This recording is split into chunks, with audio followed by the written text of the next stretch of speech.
Olá! Se você está aí na quinta-feira, dia 22 de abril, acompanhando na sequência a aula 21 e a aula 22, essa já é a nossa segunda aula da noite, né? Então, eu não vou nem fazer maiores comentários antes de começar, só lembrando especialmente da live de sábado, né? Às 20 horas, sábado 24 de abril, reforçar esse convite. Vamos estar o Dr. Pickering, Marcelo Freitas e Adolfo Euclair e eu aqui no Teodidatas, comemorando especialmente o término da tradução do Novo Testamento segundo a família 35, do grego para o português. Lembrando que o texto grego que nós usamos no nosso curso é o texto grego da família 35. Estas duas aulas de hoje foram aulas sobre gramática, mas na próxima aula nós já vamos retomar a análise sintática, tá?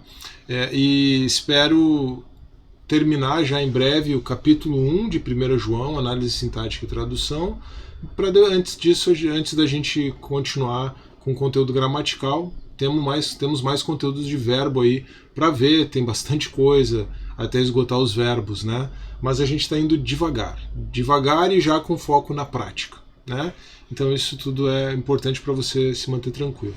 Vou deixar aqui em cima o link para a live, de qualquer maneira, vai estar na descrição do vídeo, vai aparecer na tela final, tá? Também na tela final o link para a playlist do curso de grego, na descrição também, e na descrição o link para a página onde você pode pegar o material didático, ter acesso ao material didático, é tudo gratuito, né? Mas lá na plataforma, se você quiser um certificado de curso livre, você pode também adquirir o curso nesse formato. Não precisa, é tudo gratuito, mas você pode, caso tenha interesse no certificado, tá? A nossa lição 22, a nossa 22ª aula, então, especificamente a aula, né, tem os vídeos de leitura também do texto grego de 1 João, que eu ainda não encerrei, eu tenho que encerrar o capítulo 5, não sei se tem parte do capítulo 4 ainda, mas tem que dar uma olhadinha, estou com isso pendente desde 2020, agora em 2021 tem que retomar, mas a agenda está um pouco complicada. Vamos lá. Lição 22, então, aula 22, nós vamos introduzir o modo subjuntivo. Nós vamos trabalhar o presente, o auristo e o perfeito do subjuntivo, tá? Na voz ativa, né? Na voz ativa, tá? Ficou essa ressalva. Presente, auristo e perfeito do subjuntivo, voz ativa, né? O modo subjuntivo, ele expressa um estado de incerteza, uma hipótese, uma condição, uma eventualidade, um evento, tá? Ele não é aquele modo que indica uma ação que está acontecendo, uma ação indicativa, né? Uma ação que está acontecendo, mas ele indica uma hipótese, ele faz referência a uma hipótese, a uma possibilidade, enfim. Então, isso é a característica do modo subjuntivo, tá? Ele funciona sempre como um verbo dependente, tá? Então, o próprio sentido dele vai depender do sentido do verbo principal, tá? Isso é importante a gente ter em mente, tá? Eu vou propor, claro, possibilidades de tradução, mas a gente precisa ter em mente que o sentido da tradução do subjuntivo vai variar muito. Outra coisa, por que nós estamos estudando o presente, o auristo e o perfeito, sendo que no modo indicativo, na voz ativa, nós já estudamos o presente, o imperfeito, o auristo e o perfeito. Cadê o perfeito? O perfeito, ou melhor, cadê o imperfeito, desculpa. O modo subjuntivo não tem o imperfeito, tá?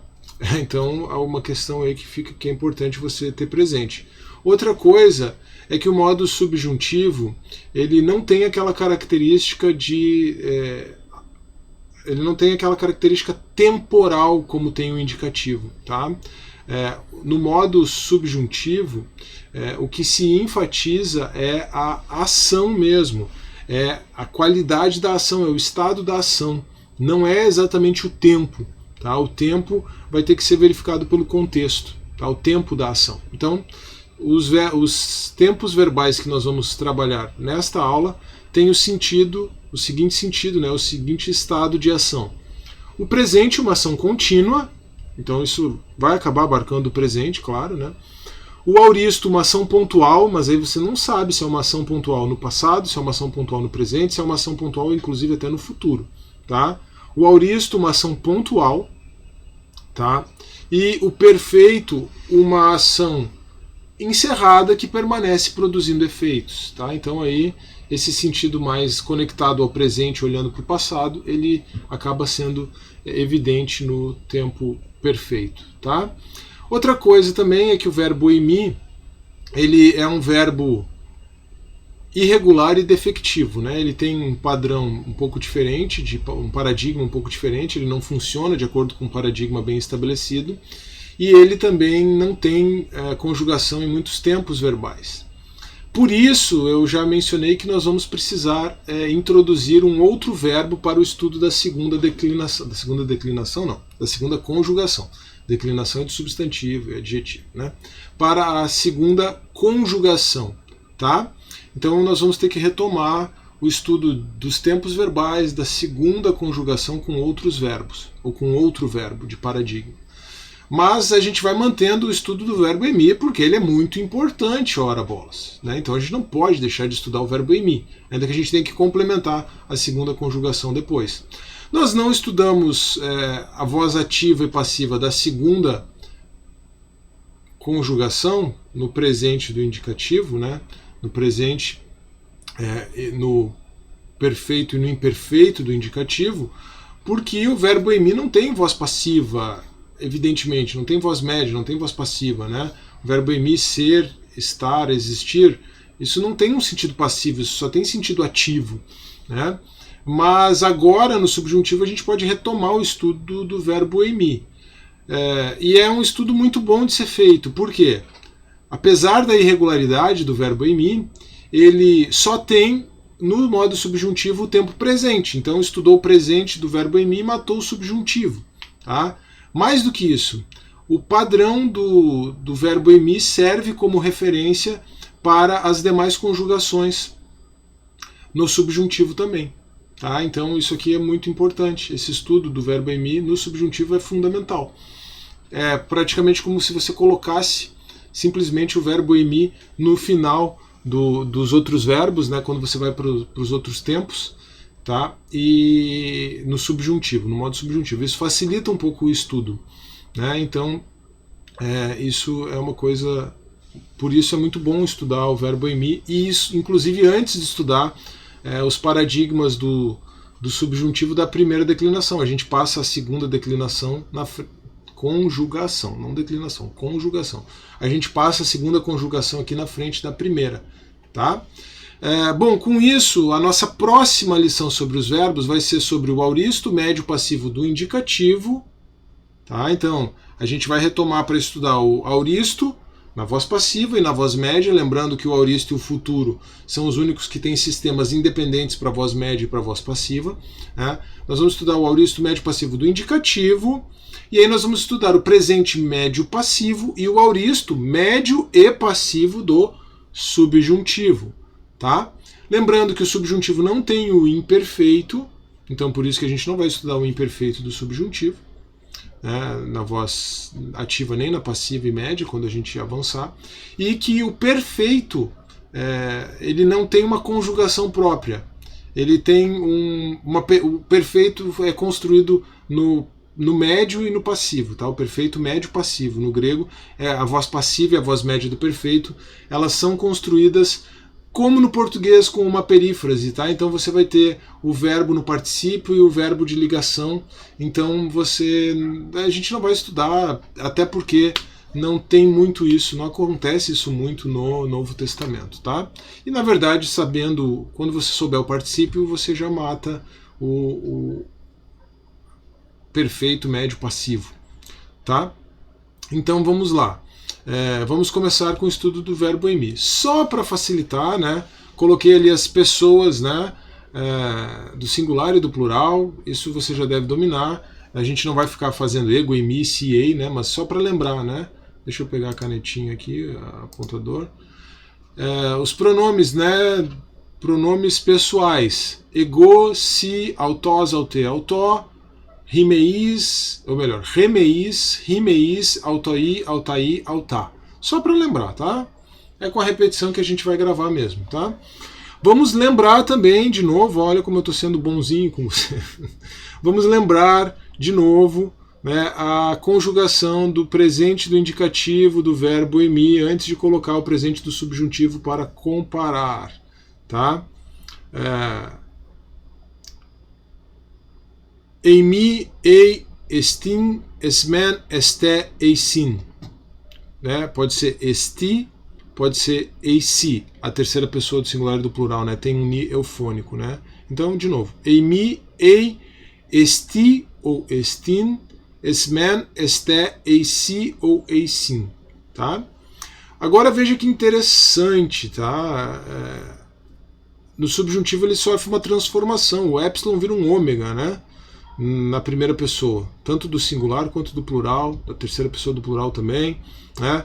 O epsilon virar um eta é mais fácil de entender, né? Porque o eta é o alongamento do epsilon, né? E quando você alonga o eta, ó, o iota fica subscrito aqui, ó, esse iota vem para baixo aqui, né? Então dá para mais ou menos ver assim a ligação que tem do subjuntivo com o indicativo aqui no presente, né? Mas tirando as terminações do plural também, né? Man, te e si, não tem muita relação por conta dessa irregularidade do verbo emi mesmo, tá? Mas vamos lá, vamos conjugar no presente do subjuntivo. O, es e, né? Aí o iota subscrito ele não é pronunciado, então o, es e, omen, ete, osin. Tá? Então, vai ter que ser feita aí vai ter que ser feito um trabalho de memorização. Não é tão difícil, é uma sílaba só no singular, né? O sigma aqui, que não é uma característica do presente do indicativo, do verbo emi, mas que está presente em outros verbos, está presente até no português, né? Tu és, a gente pode lembrar disso, né? O S, né? Com o sigma, sem o sigma, depois já fica um pouquinho melhor porque tem as terminações que são características, né? Mas então, o, es, e, omen, ete, osin, ou ossi. A tradução é um sentido subjuntivo, né? Eu seja, né? Que eu seja, caso eu seja, mas assim, com um sentido contínuo, tá? Seja pode ter um sentido pontual, tá? Mas aí não é esse sentido pontual, é um sentido contínuo. Então, que eu seja continuamente, que tu sejas continuamente, que ele seja continuamente, tá? Porque estamos falando do presente. Então é esse sentido de uma ação contínua, tá? Esse é o estado da ação. Então eu coloquei esses 3 pontinhos porque todos eles fazem referência a esse contínuo, tá? Tendo estudado o verbo emi, podemos passar para o verbo pisteuo, tá bom? Vamos para o presente do subjuntivo voz ativa, ou presente ativo do subjuntivo. Veja o que eu falei. A grande vantagem é que basta você pegar as terminações do presente do subjuntivo e você jogá-las, né, nos demais. E aqui também, ó, também, tá? Claro que tem a consoante que é característica do tempo, né, do auristo e do perfeito, mas no mais as terminações vão seguir a conjugação do presente do subjuntivo do verbo emi. Então isso facilitou bastante o nosso trabalho do estudo do subjuntivo, tá? No auristo não vai ter aquele aumento vocálico, né? Não tem o epsilon inicial, mas tem o sigma, que é característico do auristo. Opa, sobrou um acento aqui. Paciência, não vou corrigir. Sobrou um acento aqui, desconsidere, tá? Obviamente. Obviamente não teria um acento em cima de um sigma. Foi erro de digitação, tá? No auristo não tem o epsilon, mas tem o sigma, tá? Que é característico do auristo. No perfeito não tem, ou melhor, no perfeito tem tudo. Tem o P, tem o aumento silábico, tem o K, que é característico do perfeito, né? E tem a terminação do presente do subjuntivo também, tá? Então, O subjuntivo, pelo menos por enquanto, antes da gente entrar na voz média, na voz passiva, né, ele tá tranquilão, tá? Também não vai ser tão difícil fazer o estudo da média e da passiva, tá? O subjuntivo tá tranquilão agora. Uma última característica antes de eu simplesmente conjugar, né, é que o verbo pisteuo, como você pode notar, ele é ambíguo no presente do indicativo e no presente do subjuntivo. É a mesmíssima terminação. Isso acontece em muitos verbos com o indicativo e com o subjuntivo. Tá? Então a gente precisa ter esse cuidado adicional. Tá bom? E isso não só com a primeira pessoa. Aqui no pisteuo é só com a primeira pessoa do singular. Tá? Mas isso pode acontecer com a primeira pessoa do plural, enfim. Tá bom? Então a gente tem que ter esse cuidado. Tá? Inclusive na primeira carta de João a gente vai notar essa ambiguidade em alguns momentos. Por exemplo, o verbo nós amamos porque ele amou primeiro. Né? Nós o amamos porque ele amou primeiro. Daí tem uma questão de crítica textual também. Mas pode ser nós amamos aí a ele ou uns aos outros, tem a questão da crítica textual, né? Ou pode ser que nós amemos porque ele nos amou primeiro. Pode ser no indicativo, pode ser no subjuntivo. Tá? Então a gente precisa ter esse cuidado aí, tá? Enfim, mas vamos lá. Agora eu vou simplesmente fazer a conjugação. Pisteuo, pisteues, pisteue, pisteuomen, pisteuete, pisteuosin, ou osin, pisteuosi ou pisteuosin, eufônico, tá? Eu acho que faltou o neofônico aqui, né? Puxa vida, paciência. Faltou o neofônico aqui, eu vou corrigir o material para colocar na apostila aí na plataforma, né? Enfim, vou corrigir o material, mais uma correção, fiz várias já, mas tudo bem. Essa aqui passou batida na revisão, tá? Qual é o sentido? Eu vou usar o sentido só no verbo, só na primeira pessoa do singular, tá? A tradução, né? Que eu creia continuamente, né? Que eu creia continuamente, tá?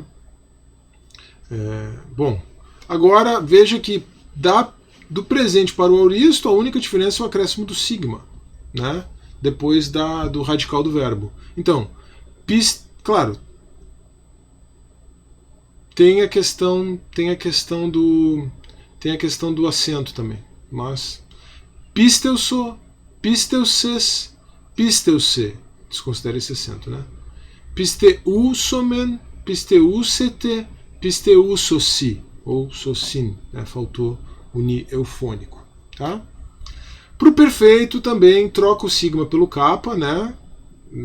Acresce o kappa depois do radical e acresce o P, né, o aumento vocálico antes do radical. Tá?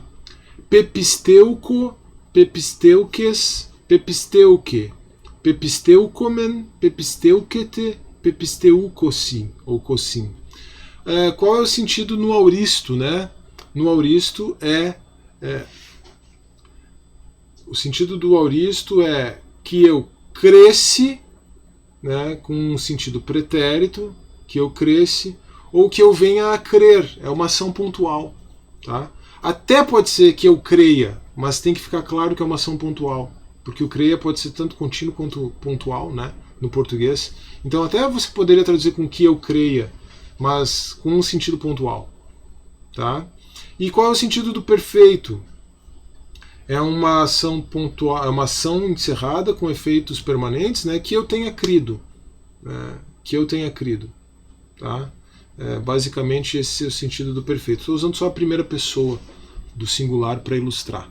Tá? Então, graças ao bom Deus, o estudo do modo subjuntivo ele é mais complexo, mas, quer dizer, ele agrega complexidade, porque agrega mais um modo, né?